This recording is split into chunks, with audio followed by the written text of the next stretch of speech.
It's 4 o'clock on Wednesday, and it's time for another exciting episode of Taxi Quarantini Happy Hour. Yeah, baby. How are you guys? Thank you, fake audience. Thank you, fake band. Let's go say hello to the folks in the chat room. Hello, everybody. How are you? Wow, you guys are actually here on time or early or something. We have Dan Weber, Darren Moss, Bob Gunnerfelt, Nancy Colell, Darren Fletcher, Greg Carroza, Rick Cabot Podmore, the usual cast of characters. And I'm guessing that's Liz that's saying, nice haircut, Michael. Can you tell? Thanks, Liz. Or is that Ariana? I'm not sure who that is.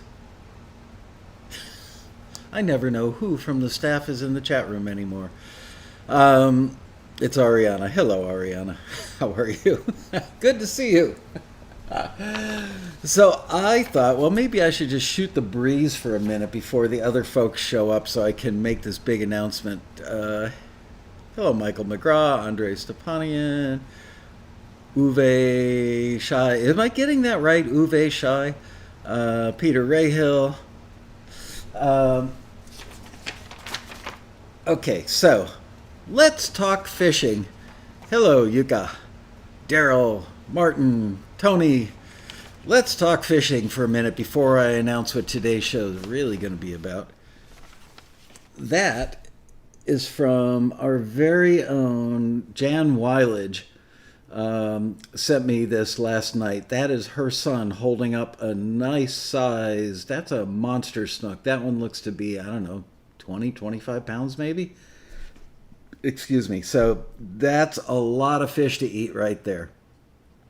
And the fact that he looks like he caught it off that railing on a fairly skinny rod. I hope he had, there's a certain kind of gaff that you use that lowers down on a rope. And you haul it up, because you couldn't haul that fish up on the tip of that rod without breaking it, I don't think. Anyway, that's kind of cool. That is I've never had snook sashimi before. But the next time I catch one, that's the way. I'm not cooking it. Oh, look at that. I'm out of... There we go. Now we have perfection. It's bobbing. No... yeah, we're back to fish stories, John.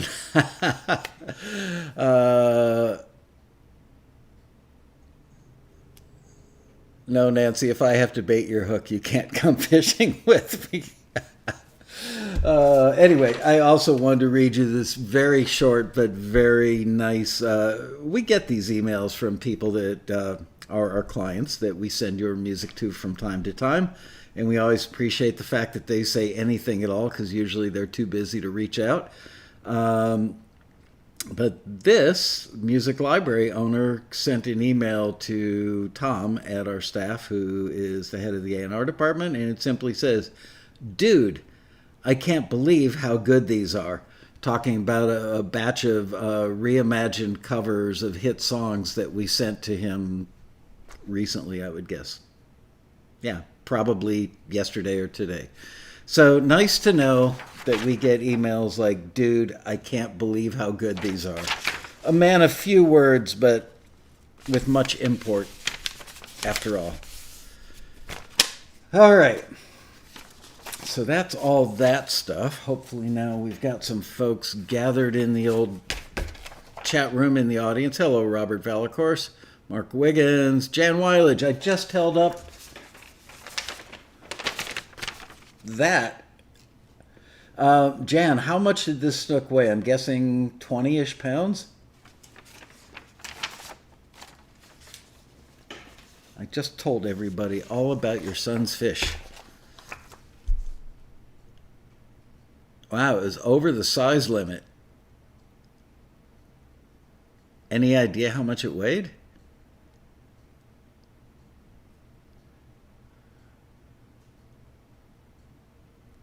I'm waiting. There's a delay. It is a big fish. And more importantly, where did he catch it? Send half of it back. There you go. Hello, Pedro. How are you, buddy? All right. So, Pedro, you're joining us a little late. You missed Jan Weilage's son's fish picture with my favorite kind of fish. That's called a snook. Or as the guy at the tackle shop once said to me, that is a snook. Anyway, today we are going to play taxi trivia.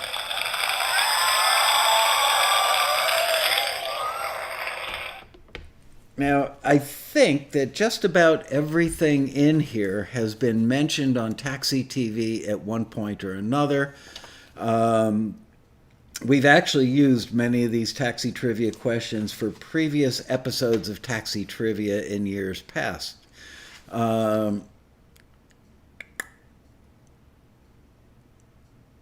Let's see. Okay. Are you guys ready?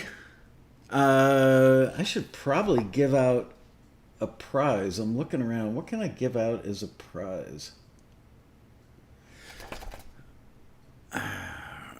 Ariana, are you up for keeping tabs on who gets the most right answers today? Because if you are, maybe I should give away an empty can of Red Bull with my fingerprints and DNA on it. No, that won't work. Let's see. What do I have over here? Oh, I know. I've got a great gift.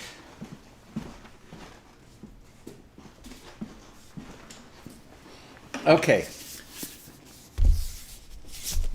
The person who wins Taxi Trivia today with the most correct answers, and it's got to be the first answer because many of you will get some of these answers right. The first correct answer. The taxi cab. There you go. No, I won't say that. That would be giving away one of the things. Anyway, I'm going to give away a copy of Lamont Dozier's book, How Sweet It Is. He's an awesome guy. We've honored him at the Road Rally. We actually had, not only have we had Lamont Dozier, we honored him with a Lifetime Achievement Award, I don't know, 5, 6 years ago, 7 years ago. We also had the Holland brothers, who he co-wrote with, separately. Question, would you ever consider giving the winner the prize a ride around the block at the Taxi Road Rally? I would, except I believe the insurance we have on that car is only good for fire and theft and liability. I don't think we have collision insurance on it. Maybe we do now. I think actually we adjusted. I'll see. Because it's parked at the hotel and it never gets driven off that property, although in the past I've driven it off the property. I have actually driven it home from work. One time I drove it to the hotel for the road rally, and then after the road rally drove it back on the 405. And let me tell you, that car is a chick magnet. I had so many attractive young Hollywood, like starlet types. Seriously, I never ever get looked at or honked at or anything by the Hollywood female set. But the day that I drove the checker on the 405 during daylight, I had cars with young ladies pulling up next to me, honking and waving, "I love your car." None of them said anything about how incredibly handsome I was or my cool haircut. But apparently the car is an attractant. Lamont Dozier was 15 years ago. We may have had him on a panel, like a songwriting panel 15 years ago, but I think it was not all that long ago that we had him as the honoree, the Lifetime Achievement Award. Aston Martin. No, I've never had an Aston Martin. Oh, wow. Okay, so I was close. The big fish was 41 inches and approximately 26 pounds. Remember, I said 20 to 25, so there you go. I'm fairly good at estimating fish weight. I've learned not to do that with my wife or any of my 4 daughters. I think I might have just given away a trivia answer. Oh, the chick magnet car, James Bond. Yeah, there you go. All right, so let's start right now. Are you guys ready to play? Hold on, hold on. Are you ready to play Taxi Trivia? All right. And the first question is, in what year did I start Taxi? That's an easy one. I'm terrible at these games. Joseph Alonso. I'm terrible at all games. I've got you beat.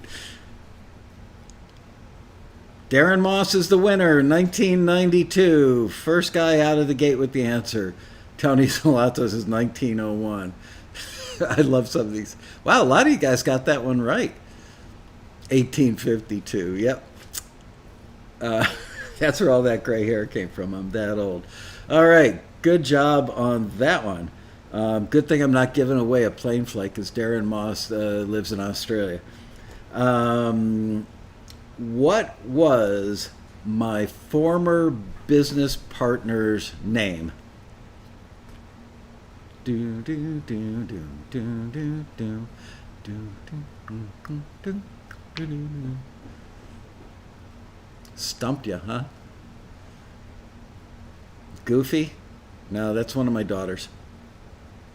Bob. Schnookums. John Verhaney, nope. Jack Nicholson, nope. Elon Musk, I wish. If he were my partner, man, I'd be riding around in a really nice Lexus right now. Not a Lexus, a whatever they call it, Tesla. Lucky.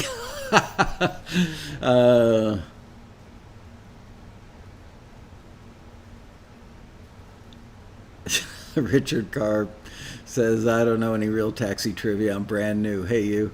John Q. Answer, Michael Lederer. Very good. Darren Moss. You're quick on that Google, right? That's true. Michael Lederer. He was my RA in college, my freshman year in the dorms, and became my best friend. And many years after college, hello, Martin Gravel. Many years after college, I called him up, said, I've got an idea for a business. He went, again? And I actually, I think I sent him an email back when you would hit send and it would take like 5 minutes to send it.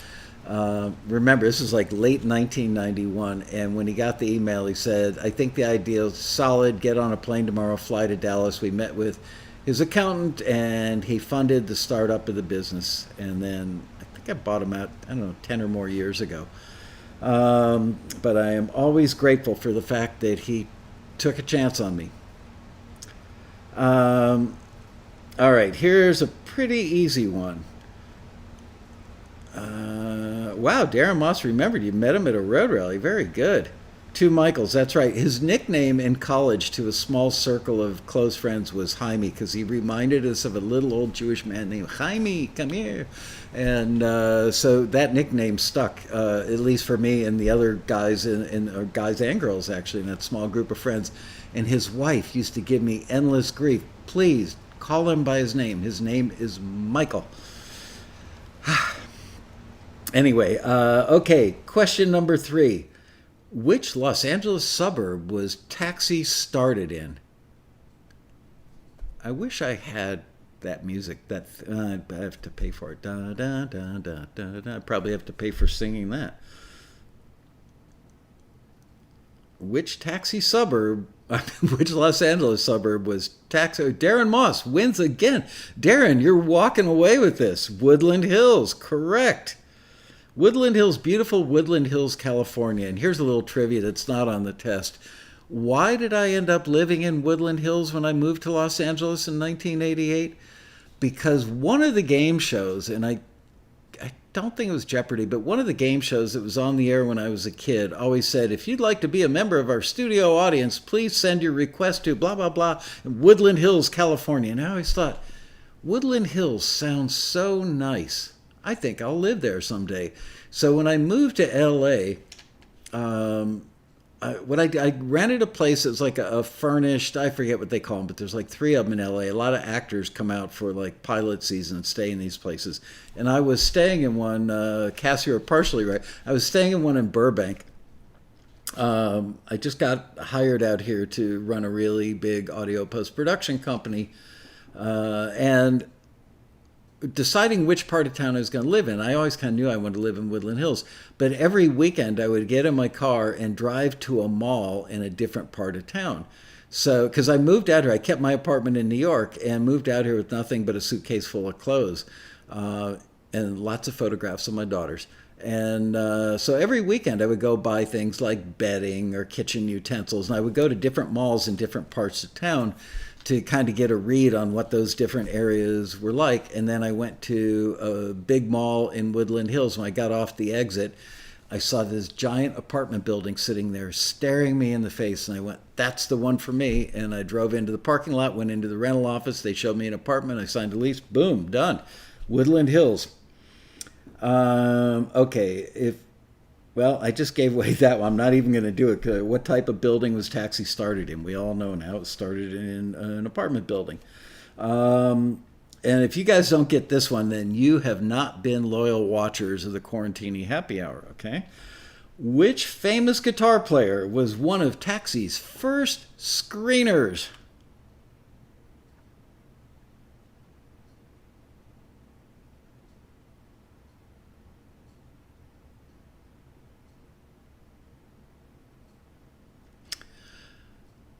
Darren Fletcher got this one. Apparently, you have to be named Darren to win anything today. Darren Fletcher got it right. Skunk Baxter. Well, he actually just gave me Skunk, but that's good enough. Skunk Baxter. Yep. All right. Moving on. Where's my pen? There it is.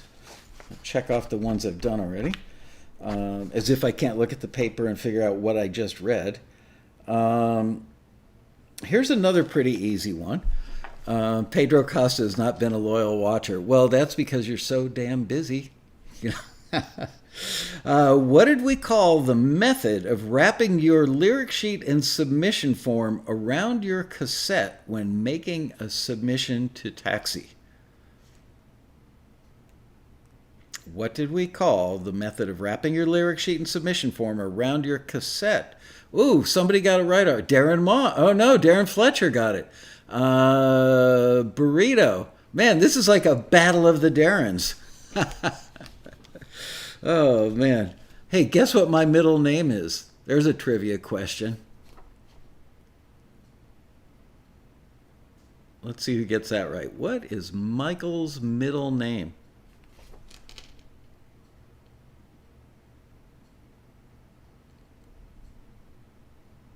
Tiberius? No, but I've been there. Jaime? No. Getting hungry. John Allen Lloyd. Mark Grill. I've been a loyal watcher, but I have a short memory. My middle name, in fact, is Darren. Richard Carr gets on the board with that answer. John Pearson says Snook. That's right. That's my middle name is Snookums. All right. I'm not even sure about the answer to this one, but I think I know. All right. What year did we hold the very first Taxi Road Rally?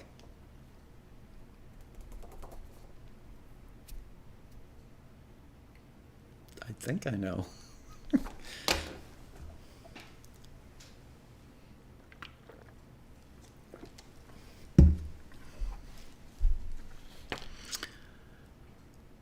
Chris Holmes, I think it was 1996, I believe. I'm pretty sure. Ariana, can you Google that and verify that it was, in fact, 1996? I believe it was the same year that one of my daughters was born in. Because I think I was in the middle of the road rally when she was born. I'm kidding. I was there for the delivery.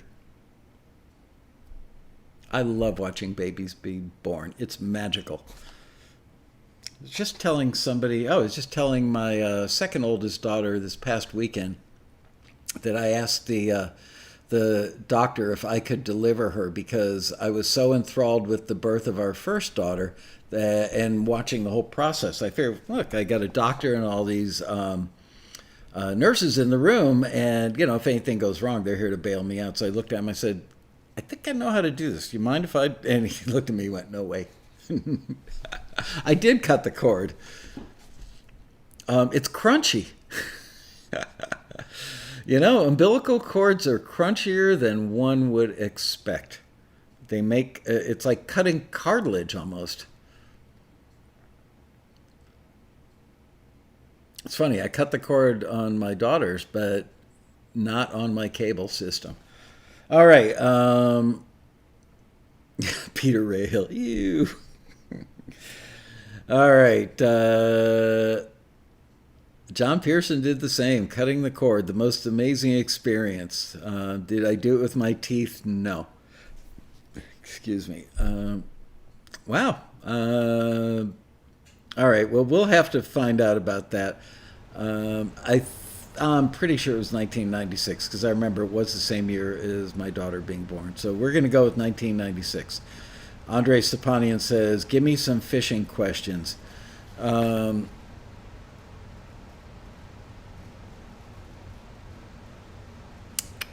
What fish has eyes that migrate from both sides to one side only?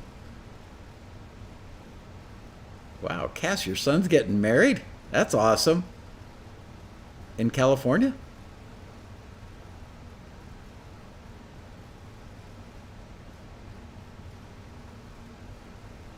The winner was Pete Mason on the 1996. Okay, cool.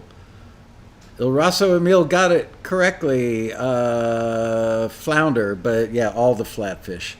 Yep. All right, well, sorry to break your heart, but that wasn't an official taxi trivia question. Halibut, that's what we're having for dinner tonight. I'm making Thai halibut. In a coconut, what do they call that stuff? It's spicy Indian spice. I can't think of it. Anyway, that's what we're having. Hey, Robbie Hancock. There are a ton of different flatfish, and they're fun to catch because they fight like crazy.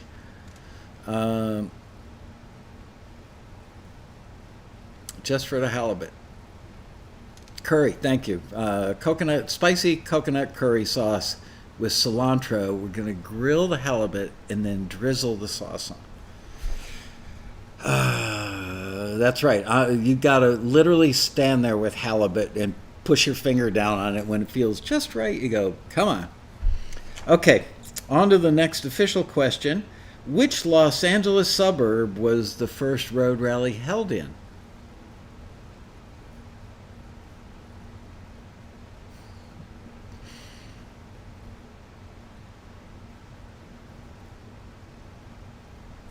Which Los Angeles suburb? Not LAX. Watts? Nope. Burbank? Woodland Hills, Richard Carr Piano gets it. Woodland Hills. We held it about a half mile away from where the office was in the beautiful Woodland Hills Hilton Hotel on Canoga Boulevard. I think we had about 300 people at that one, and we had no clue what we were doing. The entire weekend was spent pretty much in the ballroom, in the bar. We had no breakout classes, no luncheon. It was basically ballroom for 2 days. And lots of panels, and then at night we would do open mic in the bar. Straight out of Woodland Hills. Yep, that's me. Andre Sapani, and I'm in Vancouver. Lucky dude, nice town. Okay.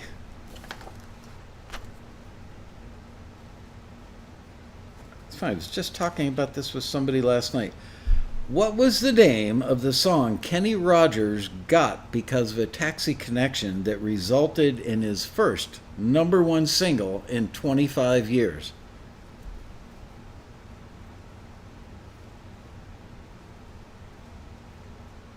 Good guess, Richard Carr.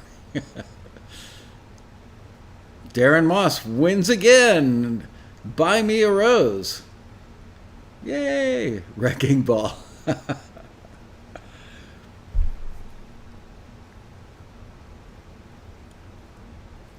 The Gambler, no.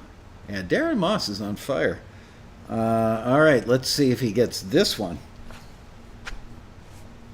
Who were the songwriters of the song Buy Me a Rose? Buy me a wrecking ball.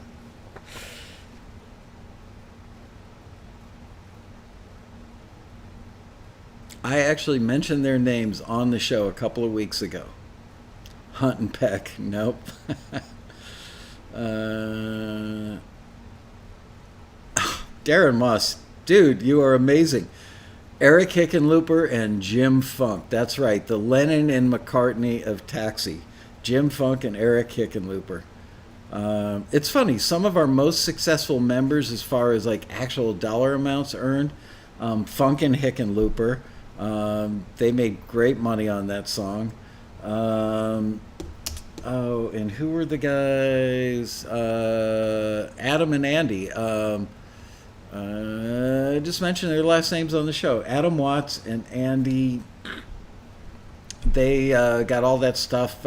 We got them a song cut with who was it? Jesse McCartney. Adam and Andy got their song Beautiful Soul cut by Jesse McCartney. That landed them a Disney Music Publishing deal that ended up with them getting a bunch of songs in High School Musical 1, 2, 3, and 4, if there was one, and Camp Rock 1, 2, 3, and a bunch of other big cuts with other artists. And man, those guys just, they're the nicest guys in the world and true craftspeople at what they do. They're incredible songwriters, and they deserve every penny that they made from that stuff. What model year is the checker cab that Taxi owns? What year is Taxi's checker?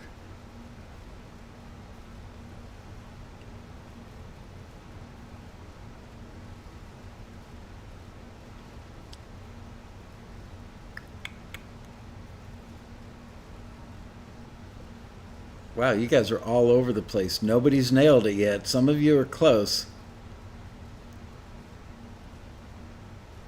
Here, I'll give you a hint. I was in 8th grade the year that car was built. Do the math.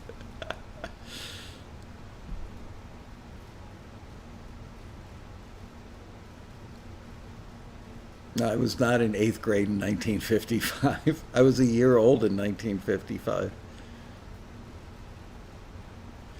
All right. Looks like I'm going to have to give you the answer on this one. 1968. Ooh, a couple of you guys are close. Carosa and Mason came in a year on either side of it, 67 and 69. Michael McGraw gets it after I told you, 1968, but I don't know if you guys heard it. Next question. When was Michael born? That's right. You know what? I'm going to give you that one, Michael McGraw, because you might have answered because of the lag before I actually spit it out. All right, I trust you. You look like a pretty trustworthy guy. I lost my memory in 1968. Yeah, you're right, Pedro. It was process of elimination. They guessed every year from like 1955 up until 2019. All right, this one's so easy. Darren Moss is going to have a lot of competition on this one. What was the name of the world-famous studio in which Michael started his fabulous career?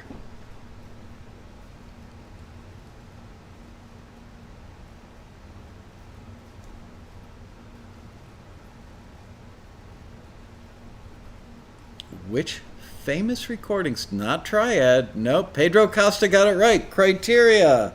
Triad was the second studio. Pedro Costa, you win. You get to be on a panel at a road rally. How's that? um,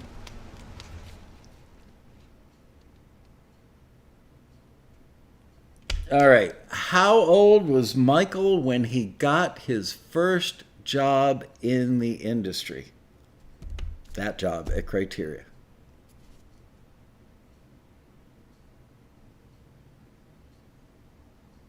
Darren Fletcher wins that one. Boy, you were fast on the trigger. 19 years old. Correct. Yay. Good job.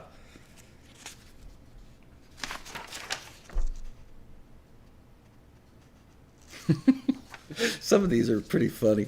I gotta say, good audience today. All right, next question. What was the first album that Michael got a gold record for?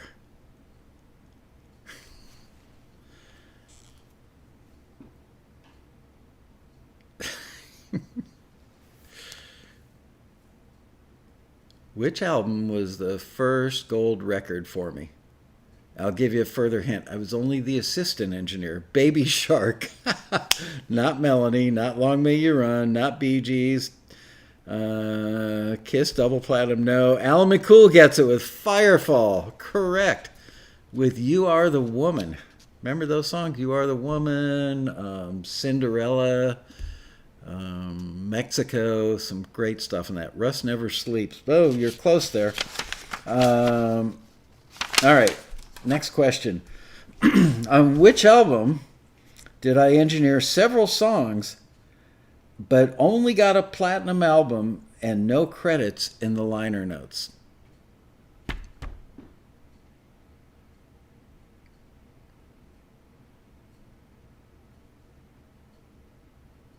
Which album did I engineer several of the songs on the album, but only got a platinum album, which is hanging in the taxi office, by the way.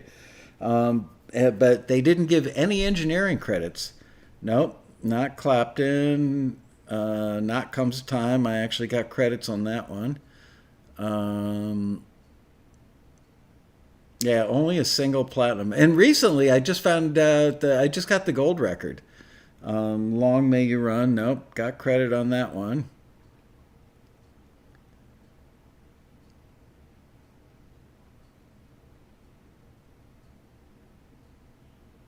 Not Bee Gees.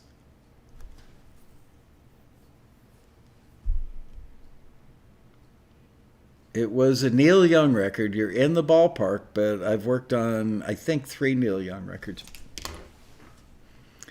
Come on, I've given you the artist. Of course, he's put out like 70 records. That's a tough one, huh?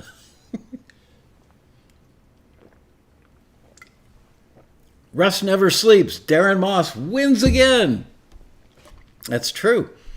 I had no idea that the album went gold or platinum, and one day his box just showed up at my house, and there it was. Russ Never Sleeps. But I don't think there were any credits for engineers on there. I don't remember if the producer got a credit.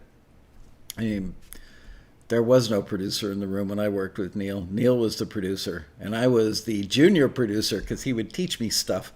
Why no credits? I don't know. There were no studio credits, no engineer credits.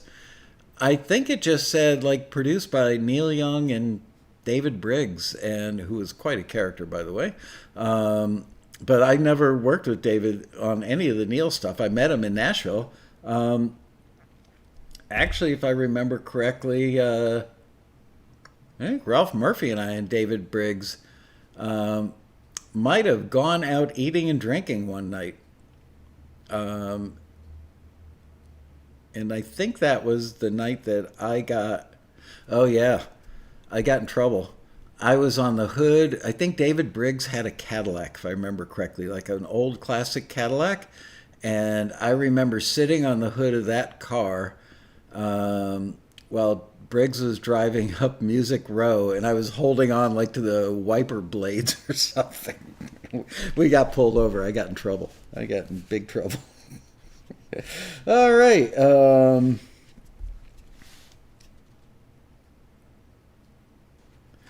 right. Next question.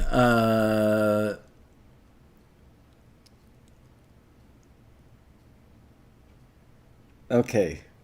What is Darren winning? Oh man, I might. Darren's winning a copy of this book, but considering he's in Australia, I may have to send him a an Amazon gift card. I'm not paying to ship this thing to Australia. I'll give it to you at the road rally, dude. All right, here's a tough one. I'm curious if Ariana even knows this one. How many cubicles are there in Taxi's screening room?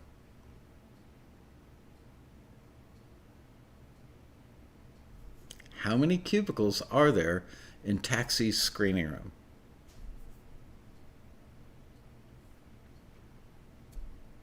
Dan Weber wins this one, 14.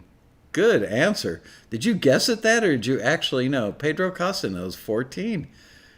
One for each employee. You know, frankly, so many of those cubicles sit empty because so many of the screeners are remote. We've got, I don't know, 2 or 3 in Nashville. I just got reached out to by one of our old screeners who was beloved, and she's now living in Australia. I think for a couple of years she screened remotely from Australia because we just loved her work so much. I don't even know what that means. We have cubicles for the screeners to sit in with headphones on and listen. I don't know if Uwe is talking about that or not. Anyway, who won that one? Darren Moss?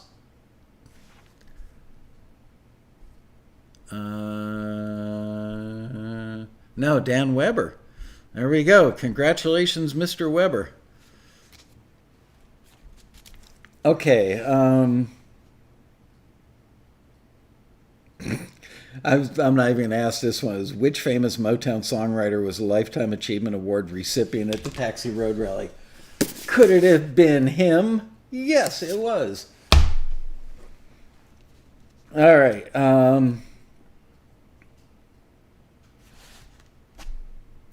Here's a tough one, unless you've been to a lot of road rallies.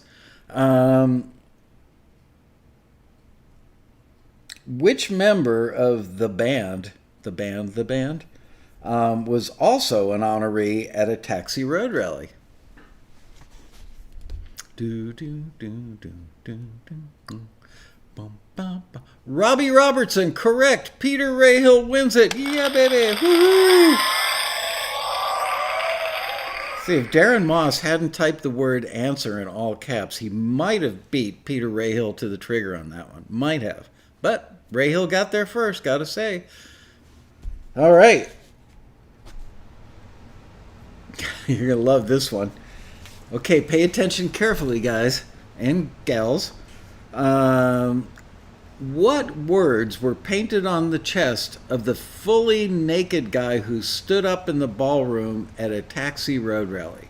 I'll repeat that one because it's tricky. What words were painted on the chest of the fully naked guy who stood up in the Grand Ballroom at a Taxi Road Rally?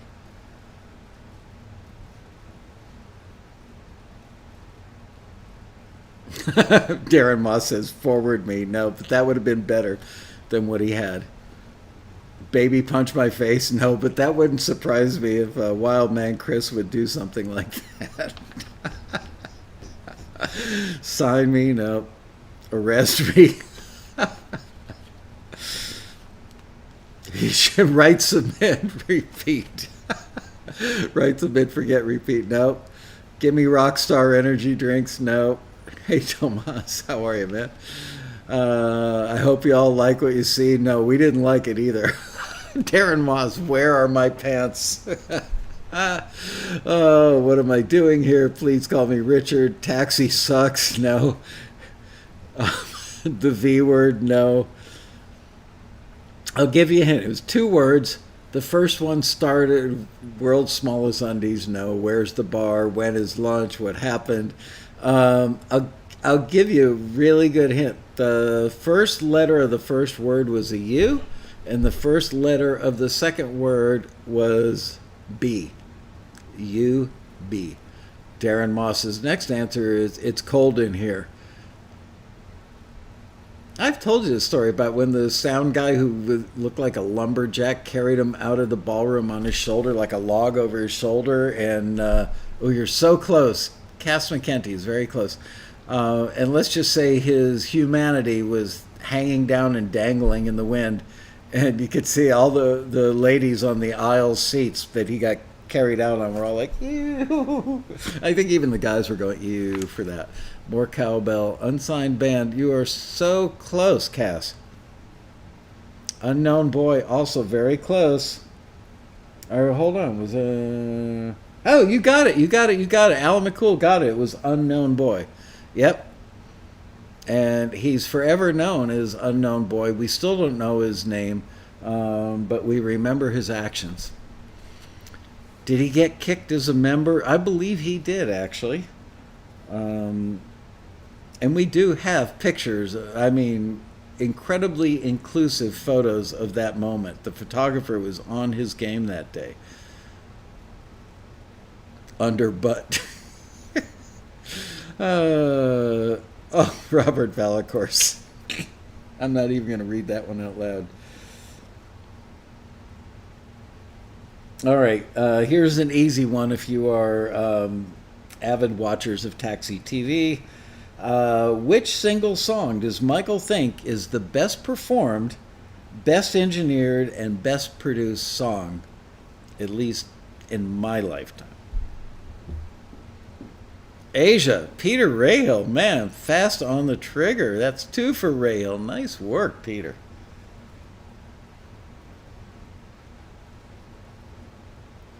Okay, ready for another one? All right, who was screener number 12?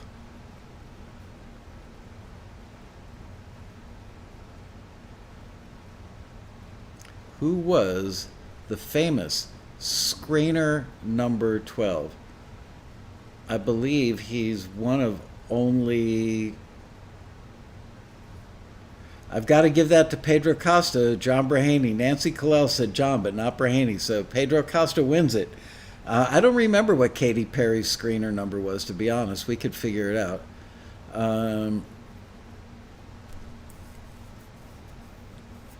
Iraso wants to know, how much of an accent is okay for song demos? I sing like an angel, but with a thick Schwarzenegger-esque accent. Is that okay?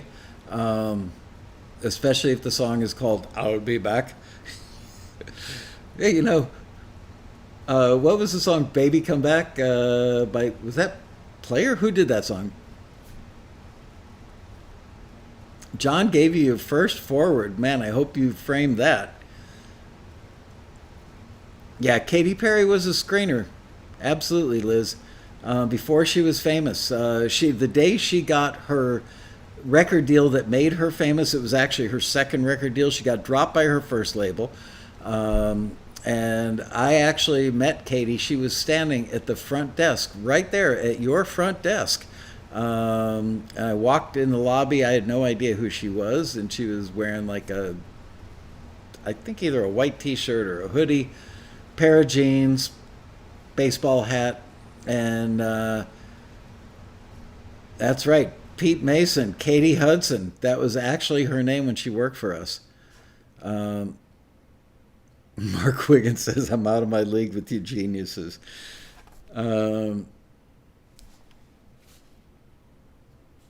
Yeah, when Katy Perry she worked for us for, I don't know, maybe 9 months, maybe close to a year.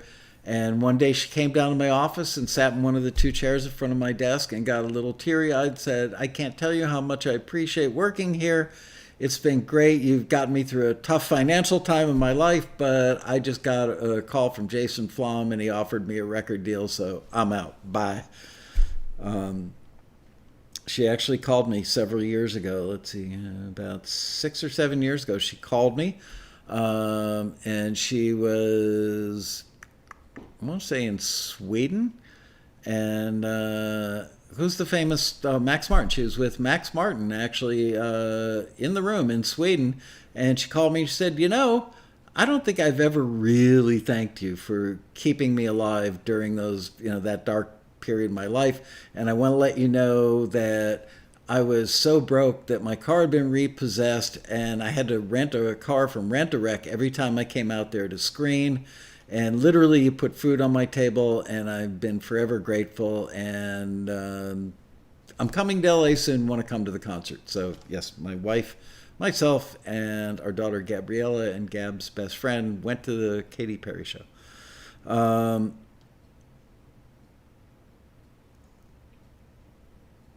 did Katy Perry ever request songs from Taxi? No, she did not. She didn't roar. Yeah, she's an American Idol judge now. Oh, here's a Taxi trivia. Yeah, I'll make this a trivia question. What former American Idol judge is a good friend of mine and has been on panels and been an honoree at the Taxi Road Rally?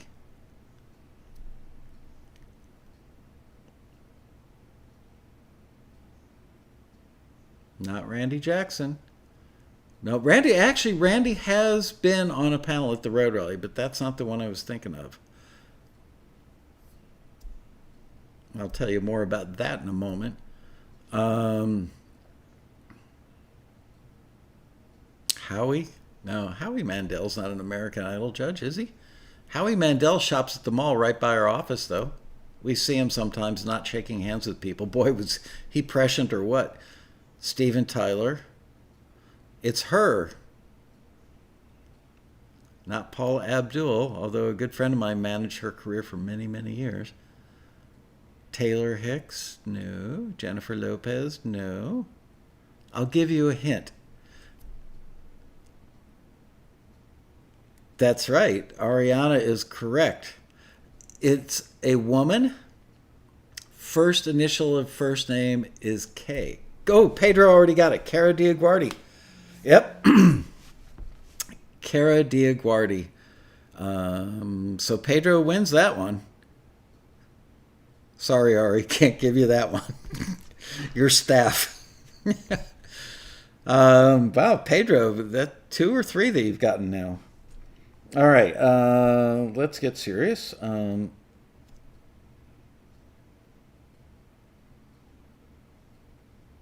Oh, I had another question I was going to make up on the.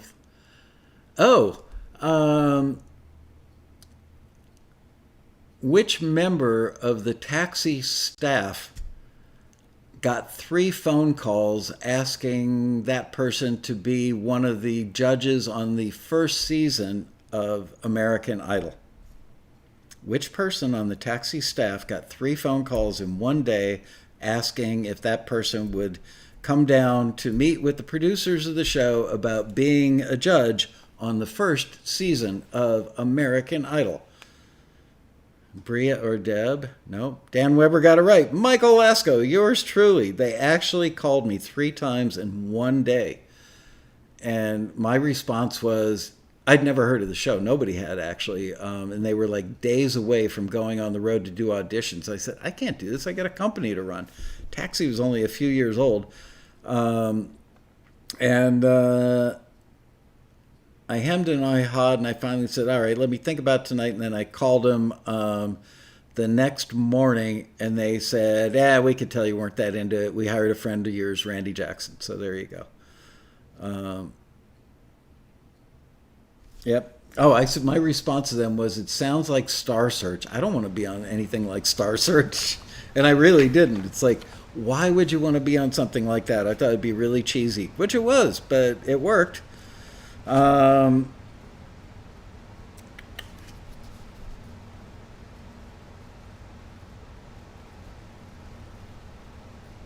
Here's an easy one for you old timers. Which video broadcast service did Taxi TV start broadcasting on originally? Which video broadcaster streaming service, as they are now called? Yeah, they didn't actually call this streaming when I started Taxi TV. Cass says, now you have to listen to our garbage. I think some of the stuff I hear at Taxi is better. Pedro gets another one. Ustream. Good job, Pedro. Several of you guys got that one, but Pedro got it first.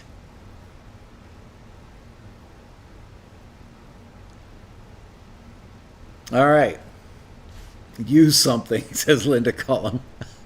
They weren't so good. But it was a long time ago. The Flintstones network, sometimes it felt like it. Man, when I go back and look at those episodes now, the video quality was so poor. We've come a long way. All right, this one's so easy. What is the name on the other side of this device? What is the TV star's name or the character name on the other side of the clapper? Tony Salazzo finally gets one. Yes, it's iCarly. Good job, Tony.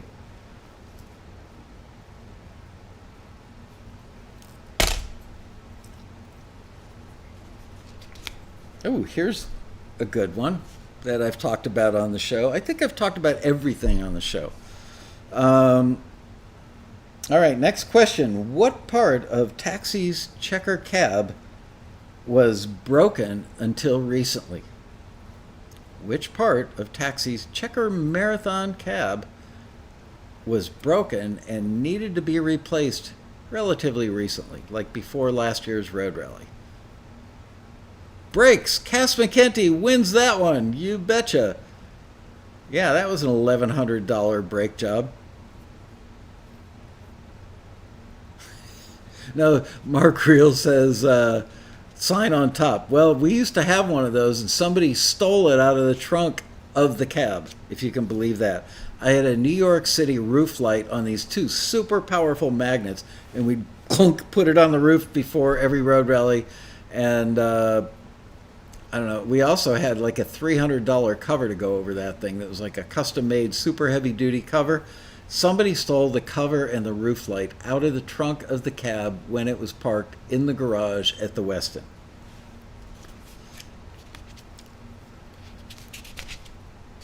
All right, next thing.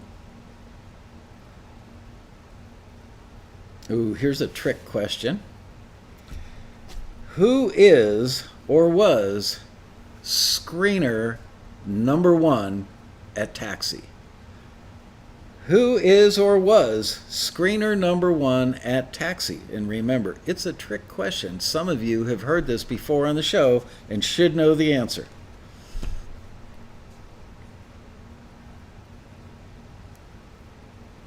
Dan Weber wins it. No one. That's because I programmed the original database for the company. Ariana's going, no way. Michael couldn't program anything. I did. I bought a book on how to program FileMaker Pro, and I built the original FileMaker Pro database. That's why it had all those lovely colors. And when I was setting it up, the screener section of the database, I accidentally hit enter on record number 1 without putting a name in. And so that became screener number 1, was no name. All right. This one should be easy for you as well. Which company did Michael borrow the phrase broadcast quality from? Which company did Michael borrow the phrase broadcast quality from? Because remember, before that, everything was like master quality or demo quality. Not ABC, not BMI, Ghost in the Taxi Machine, really, not NBC. I'll give you a hint. It wasn't a network. It was a company that made something that networks would use.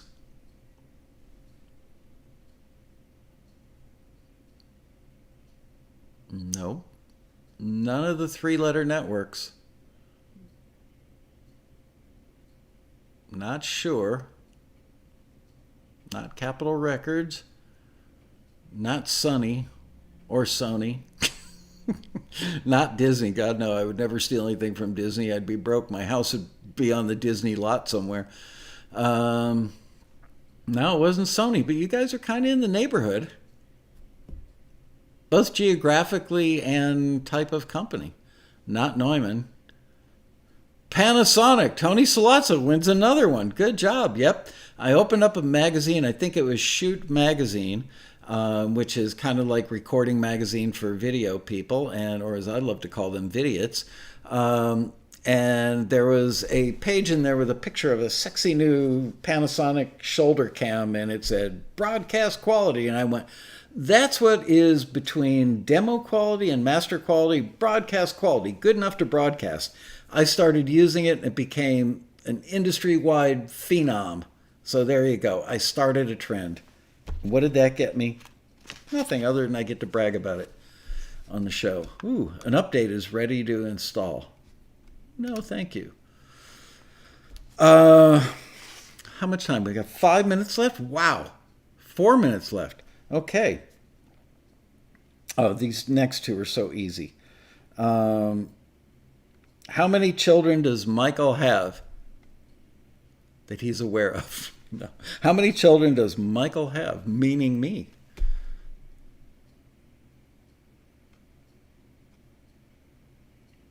Alan McCool wins it with 4. Robert Vellacour's giving me way too much credit. I don't have 6. I have 4, like I said, that I know of. Pretty sure that's all of them. All right. This one's so easy. I talk about this one all the time, as recently as probably today. How many Meebers? What are the genders of my 4 children? Nancy won? What'd you win, Nancy? Did you say 4 before anybody else? Am I incorrect?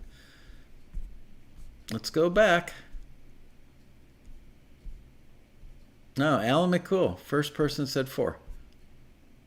Let's see. First person, Edmund Reno. Tony Salazzo wins again. Girls. Yep, I've got 4 daughters, and I know way too much about fashion. Actually, fingernail polish. That was a big one around here. 3 minutes left.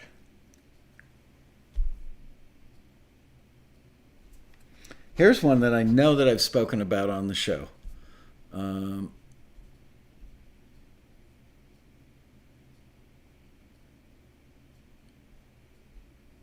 Yeah, I went back and double checked, Nancy. It didn't show up. Sorry. I'm going back and looking just to be sure. No, I'm going way back. I'm going back to when everybody was saying 4. That's so funny. Pedro Costa says, I got it first, but you're like 5th down the line on my feed. 1, 2, 3. Yeah, you were the 6th person to say the number 4 in my feed. Blame it on YouTube. Don't blame it on me. I'm completely innocent. Okay. Last question. And I've talked about this a lot, and this is a tough one, but I've talked about it in the show several times. Timing of the answer is not consistent. YouTube. Which famous male engineer producer did Michael kiss on the lips and cause Eric Clapton to fall out of his chair laughing? Which famous male engineer producer did Michael kiss on the lips and cause Eric Clapton to fall out of his chair laughing hysterically? Not Ken Calais, although I am a bit kind of attracted to him. Shirley, no, we're just friends. I'll give you a hint. It was that mad guy. I'm translating John Pearson's that mad gut in Florida. Mad guy, yeah. Not Jeff Emmerich. It was somebody at Criteria Studios who was yelling at me over the talkback microphone, screaming at me like an insane person. Veins popping in his neck, forehead turning red, boom, boom, boom. All right, I'm going to give you his first name. And I'll bet you if you Google this first name and the word criteria, is he in jail for what? No, he's not in jail. First name was Ronnie. Or Ron. Those of us who knew him well called him Ronnie. Now he goes by Ron because he's a grown-up. Clapton loved it. He did love it. He literally fell out of his chair with Blackie in his arms, like rolled sideways out of his chair, hit the floor. Not Phil Spector. He gave me the back to mono button now. Sends me the occasional Christmas card from jail. Ron Howard. He's such a nice kisser. No. Was he famous? Well, he's famous in the world of record producers. He was very famous at that time. Ron Albert. Darren Moss wins the prize. Ron Albert. Yep. It was Ronnie Albert. That was his first Google. That was a tough one. I know I've told the story a bunch of times, and I've mentioned his name, but it's not like, he's not exactly a household name. Can we get past this one? Imagery. Yeah. Wow,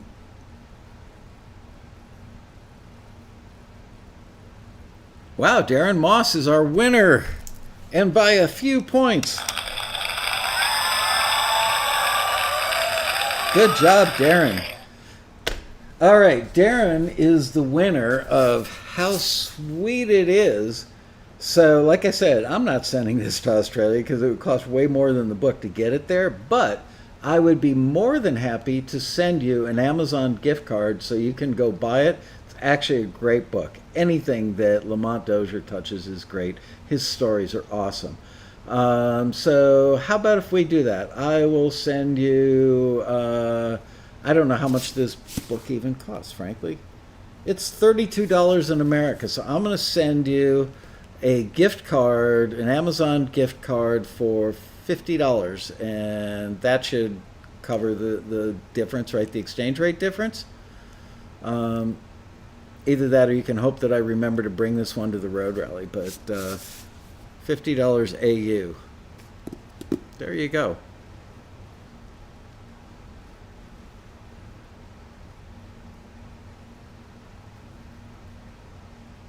AU dollars 48.43. All right. I will send you an Amazon gift card. Probably not this afternoon, because as soon as I'm done with the show, my lovely wife and I are going to go for a walk before... oh, that's right. They moved... I guess we can wait till 6 o'clock tonight. I think they moved the... not the quarantine, whatever they call it. The lockdown. Today's lockdown till 6 o'clock. So we're locked down because of the quarantine, and we're locked down because of the... what do they call that? Not a police action. You know what I'm... Robert Valcourse coming to the road rally, Darren Moss painted on my chest. An actual picture of Darren's face or just the words? Curfew, thank you. Curfew starts at 9 tonight. That's right. So I'm going to go out and protest now between 6 and 9. And, we live in a sleepy little suburb of Los Angeles. Not a lot of protesting here. But I did go to the grocery store yesterday or the day before, and the kid bagging my groceries said, "Did you see those high schoolers out there on the corner protesting?" I did not.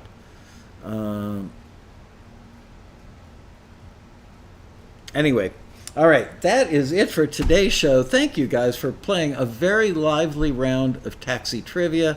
Now I've got protesting there now. Wow. Where? I can meet up the Trader Joe's at Calabasas. Wow.